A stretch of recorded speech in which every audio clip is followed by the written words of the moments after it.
Goeiedag en welkom by ons begeleide gebed vandag. Ek wil graag vir jou Romeine 1 vers 16 lees. Ek skaam my nie vir die evangelie nie, want dit is 'n krag van God tot redding vir elkeen wat glo. Ek lees dit weer vir jou. Ek skaam my nie vir die evangelie nie, want dit is die krag van God tot redding vir elkeen wat glo. Ek gaan jou so 30 sekondes gee om stil te raak en te bid oor hierdie teks.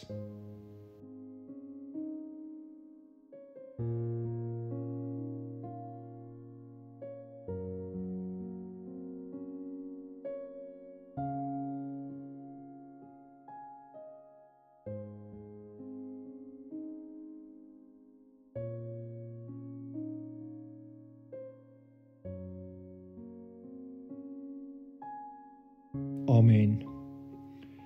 Dink net, God het my gered. Hy het my naam geskryf in sy hand, nie omdat ek goed is nie, maar omdat hy genadig is. Hoe kan ek stil bly oor so liefde? Paulus sê, ek skaam my nie, want hy het die krag van die evangelie eerstehands beleef. Vergifnis, 'n nuwe begin, vrede wat alle verstand te bowe gaan. En hoe kan ons geloof wegsteek in 'n wêreld wat so stikkend is? Die wêreld het nie nog 'n mening nodig nie, nie nog 'n opinie nie. Dit het hoop nodig. Lewe sonder skaamte. 'n Lewe met passie, 'n lewe met oorgawe aan Jesus, die een wat my en jou gered het. Ek het vir jou 'n vraag wat ek wil vra jy in so 30 sekondes se stilte moet probeer beantwoord. Hier is die vraag. As jy vandag opnuut aan Jesus dink, aan die evangelie dink, sy liefde, sy offer, wil ek vir jou vra, wat roer in jou hart? Waar moet jy stil skaamte afgooi en sy liefde uitleef? In watter area van jou lewe kan jy meer getuig oor God se reddende krag in jou lewe? Kom ons raak stil en ons beantwoord hierdie vraag.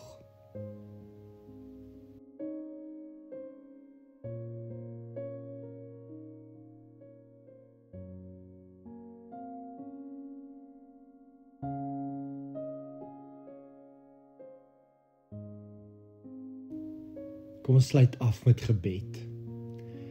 Here, hoe kan ek ooit skaam wees vir U?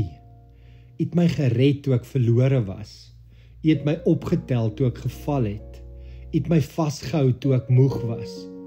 U evangelie is nie net woorde nie, dis krag, dis lewe, dis hoop. Here, vergewe my waar ek stil gebly het, waar ek gewag het vir 'n gemaklike oomblik, eerder as om U liefde te leef. Laat my hart weer brand. Gee my oë weer vir gebrokenis, moed om U naam te bely en 'n lewe wat wys. Ek skaam my nie vir U nie, Jesus, ek is U sin. Amen.